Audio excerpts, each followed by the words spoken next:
이 청동기 시대 때요. 청동기 시대 때 지배층은 청동을 쓰고요. 피지배계층은 석기를 쓴다고 그랬습니다. 무기나 제기나 장신구고요. 여기는 뭐요? 반달, 돌칼과 같은 거예요. 그러면 청동시대 때 지배층과 피지배층이 청동과 석기를 구분해서 쓰는 이유는 뭐냐라고 하는 겁니다. 바로 계급에 합리합니다.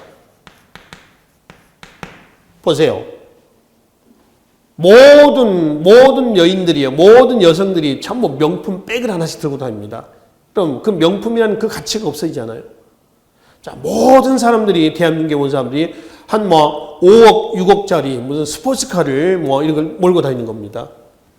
그럼 다 그게 그 차지 어떻게 이제 조금 명품이고 안 명품이고, 어떤 게 비싸고 안 비싸고 구분이 없잖아요. 그러니까 명품이라는 그 단어 자체가 없어지겠죠. 근데 일부 소수만 청동을 쓴다는 말이에요. 아까 말씀드렸죠? 청동 방울, 청동 거울, 다 지배층의 전유물입니다.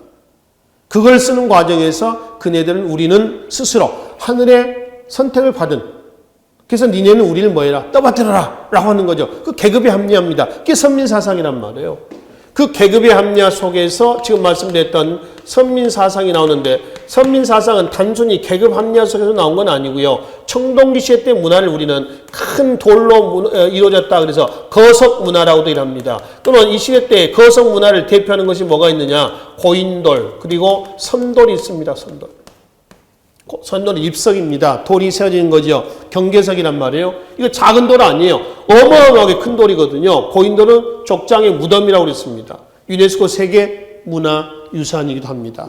유네스코 세계문화유산에 대해서는 40페이지 보시면은 박스가 있습니다. 유네스코 지정 세계유산에서 문화유산, 기록유산, 그다음 자연유산, 무형유산이 있습니다. 자연유산, 기록유산, 문화유산 구분을 하셔야 됩니다. 구분하셔야 되고요. 그 다음에 유네스코 지정 마지막에 세계 무형유산이 있습니다. 마지막에 제주 해녀문화인데 뒤에 제주 해녀문화 뒤에다 하나만 추가합시다. 뭐가 추가했냐면은 남북한 공동으로 등재가 됐던 씨름입니다. 씨름. 이 씨름이 2018년 12월 7일 날 2018년 12월 달에 등재가 됐어요. 이거는 우리나라 남한에서만 이제 등재했던 건 아니고요. 남북한 같이 해가지고 같이 올린 겁니다. 씨름도 있습니다. 이게 마지막 추가가 된 겁니다. 이거는 계속 넘어갈 거니까 추가가 될 거니까요. 그때 이제 시사적인 부분도 또 말씀을 따로 드리도록 하겠습니다.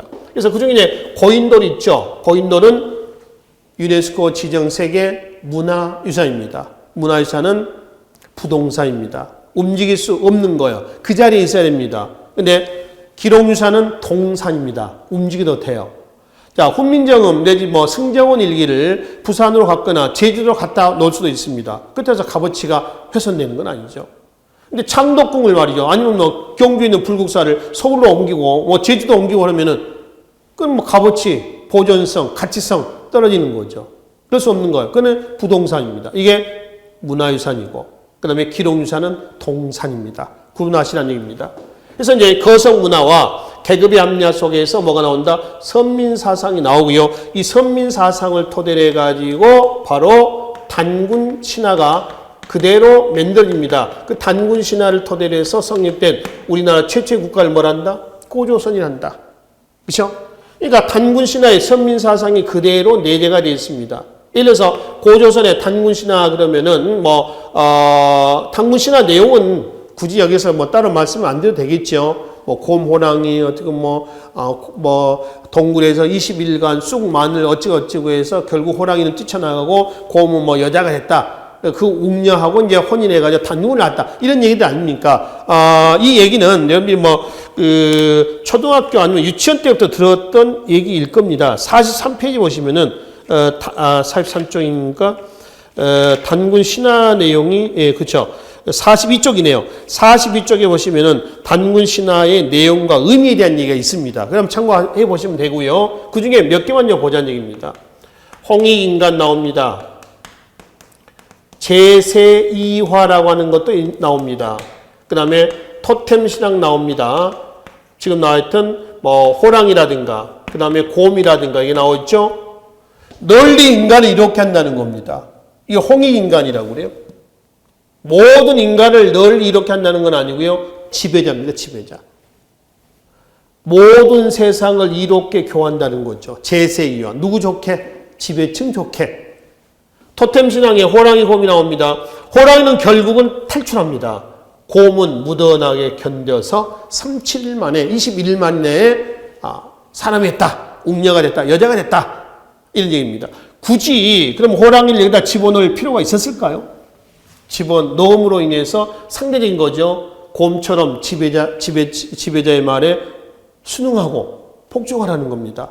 그러면 소원성취할 수 있다라고 하는 거죠. 그러니까 홍익인간, 제세이와 토템신앙 등의 단군신화에 나와 있는 이 얘기들은 은연중에 어떤 선민사상이 여기에 스며 녹아든 사례가 되는 거죠. 그죠? 그래서 이런 단군신화를 토대로 해서 성립된 최초의 국가가 어디다? 고조선이다 라고 이제 보는 것이죠. 그쵸? 이게 고조선 청동기 문화를 토대했다는 겁니다. 근데 청동기 다음에 이제 어디로 갑니까? 철기로 가지 않습니까? 철기 시대 때 가잖아요. 그러면 지배층이나 피지배층이나 모조리 다 뭘 쓰냐 하면은 철기를 사용을 합니다. 그래서 청동은 없어진 건 아니고요. 청동기는 의식에 사용되는 도구로 바뀌어요. 즉 의기화됩니다. 사라진 게 아닙니다. 특히 피지배층이 철기를 썼다라고 하는 것은 농기구입니다. 즉 철제 농기구예요. 철제 농기구를 사용하면서 농업 생산력이 증가가 되죠. 인구가 늘어납니다. 또 그걸 탈취하는 과정에서 정복전쟁도 활발하게 진행이 된다는 거죠. 그렇죠? 그래서 이러한 철기 시대 때 이것들은 나중에 고대 국가 성립의 경제적 토대가 여기서 만들어지는 거죠. 고대 국가는 이 고대 국가입니다. 청동기 문화를 토대로 한 국가를 군장국가라고 그래요. 고조선이죠. 청동기 문화를 토대합니다. 철기 문화를 토대한 국가를 연맹국가라고 얘기를 합니다. 연맹국가죠. 그래서 군장국가 다음 단계는 연맹국가입니다. 연맹국가 다음 단계는 어디로 간다고 그랬어요? 고대 국가로 넘어간다라고 말씀드렸죠. 이 고대 국가가 고구려, 백제, 신라를 얘기한다. 그 고대 국가 성립의 경제적 기반, 토대가 이미 어디에서 연맹국가 때에 마련이 됐다. 이 얘기가 되는 거죠. 그렇죠? 요 얘기입니다. 그러니까 사회, 경제, 정치적인 내용들이 같이 묶어져서 발전해 나가고 있다라고 하는 것을 확인해 볼 수가 있는 것이죠.